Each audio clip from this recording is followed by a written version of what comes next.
David, once again.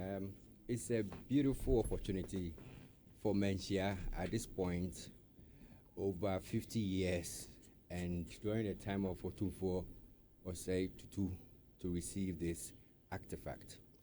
If you care to know, if you want to understand the history and everything that happened, you appreciate why we should be all happy.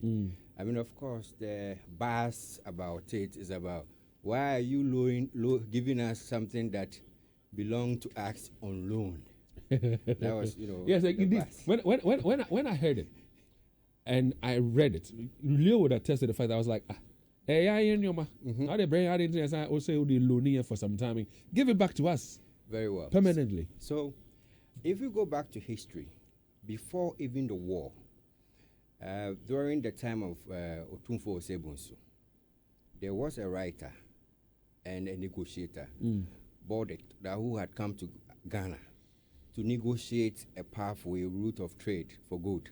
So he was just here to see how they can actually get a port that they can trade with Asante before the war, way before the war. And things that he saw, he wrote a book about it. What's the name of the person again?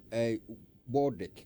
Bordick. Yes. Okay. He wrote a book about it, that the journey of Gold Coast to Asante. And then when he went back to London, and then he was talking about this beautiful thing that he has come to see, they said, this is fantasy, we don't believe it. That is how we were able to loot. That's why the UK, the British were able to loot all the things. Because then after the war, it's like we've exposed this artifact to us. So everybody wanted it. And that even increased the value.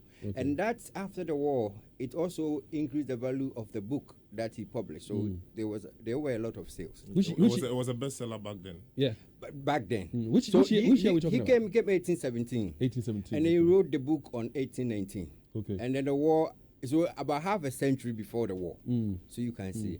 So let's go back to the war. Okay. If you want to appreciate. Yes, I do. So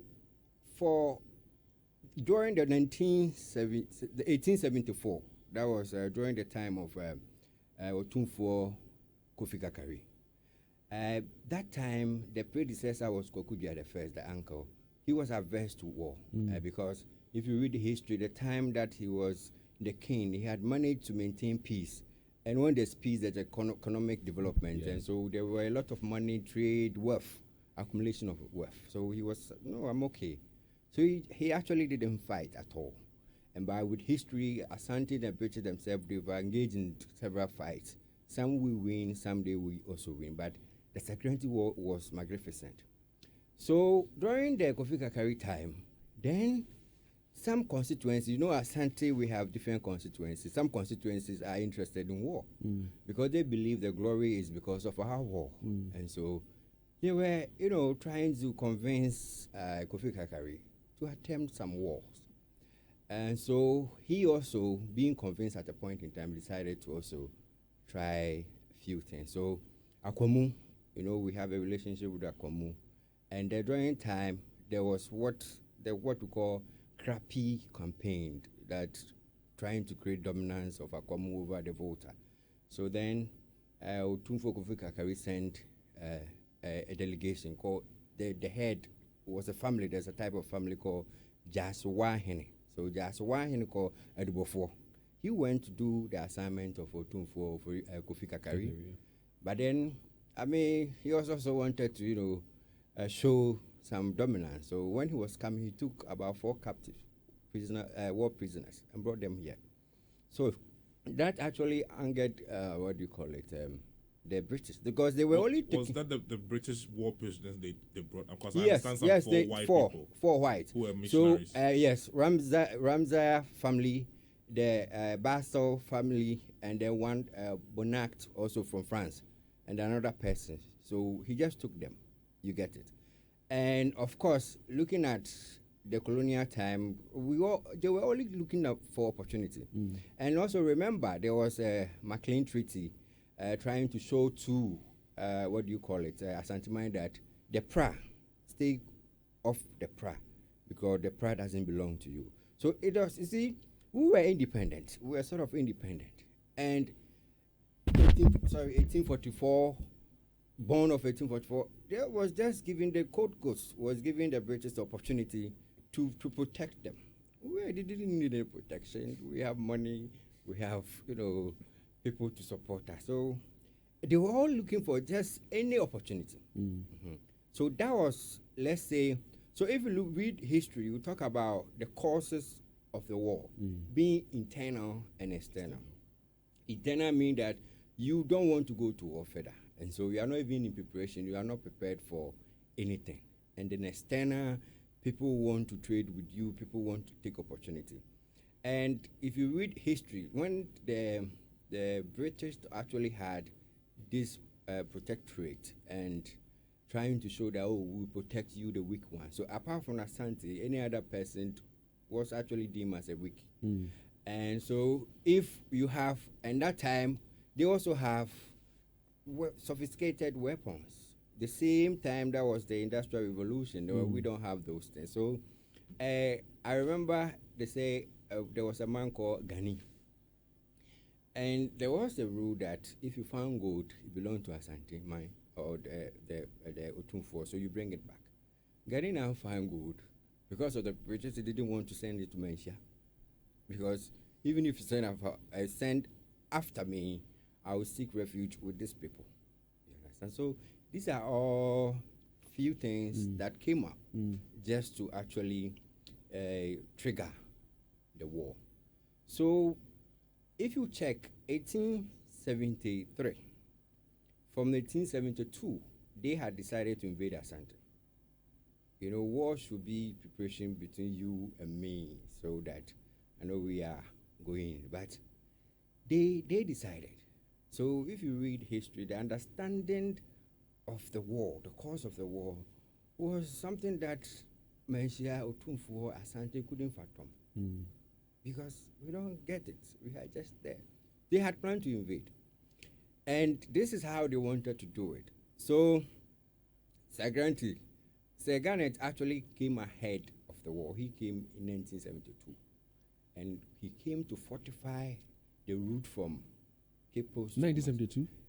Sorry, 1872. Yeah. He came 1872. I mean, the preparation started in 1872. Yeah. He came 1873. Yeah. He came ahead of the troops. So he came in 1873. The war started 1874. So when he came, he brought what we call royal engineers, just to prepare the route from Cape Coast to Kumasi through the Fomena road. So they were just ready. They were preparing, and they actually pitched camp in Fomena. So at the point in time when Otumfuo heard about it, he actually sent delegation to find out the reason for the war. And because we were trying to stop them from coming closer to us. But they had prepared. They had prepared for the war, and they were sending the troops in just like that. So they had, the architecture of the war was actually drawn up before we were aware. So that is actually how the war started. Could it be that it had to do, the British wanted to invade because of Budek's book and the information that he had given out, about the kingdom, the wealth, and all that? Is that what, informed this war? The British, they were already here. The Danes were here. The Dutch were, Germans were here. They were doing trade, all right. And we were rich, and then we understood what we're about in terms of every transaction that we engaged with them. So it's not that the book alone, they knew it, but then probably you can say it highlighted a lot of things for them to understand. So again, it means, and listeners, if you join us on Facebook, we've got pictures, we've got images to share with you. Images, during the Sagranti War, how some of the looting was done, the artifacts we're talking about, and the fact that they are being returned and all that. If you join us on Facebook on LUV 99.5 FM or Love in the Morning on Facebook, you get to see them for yourself. Like I keep saying, what do you know about the Sagranti War? Anything at all you know about it, you want to share with people who are listening, feel free. Send us voice notes to our WhatsApp number 055-1111-995. All right? Aside from that, if you have a question, feel free, ask the question and get the answer from Lawyer Osei Bonsu, Oxford, who's right here with us in the studios of Love 99.5. So when the raid took place. Let me call it that way. Not necessarily the war. They raid, and Yes. which of all led. I like that. You like the word? Yeah, I like the word. That led to the looting. Mm-hmm. Where was the Asantes? Because we know that they are warriors or were warriors. So how come the British was able to get through to loot these artifacts and take them away? Very well. So, like I said earlier, we sent troops To meet them Fomena. to even beyond Fomena, because we wanted, and bear in mind that was the same time they actually breached the Pra, the Pra River. So what we sent, they defeated us, they killed the soldiers, and we call our warrior, or call Amankwetia. And so there's a song say, "Hey Amankwetia, nyona ye bibio." Alright. You understand? We lost 4,000 soldiers. He died. Amankwetia himself died. He was wanted to rescue the situation. He died out of the war. Your warrior. So it made even Otumfuo to actually move away from where the Menchia Palace was. You understand? You get discouraged. You are not interested in fighting somebody. No reason, no understanding of the war. Even up to date, we really don't appreciate why they wanted to, invade the Menchia. So it was, like I said, in Tamkese. This war was supposed to be in Tamkese. Now, at a point in time, remind me or just bring it up to find out the significance of this 150th anniversary. Yeah, we'll talk because about that. And Tamkese, something that actually, the purpose of the war at a point is, let me just put it right, that they wanted to annihilate or eliminate the Asantes. They wanted to get total rid of Asantes.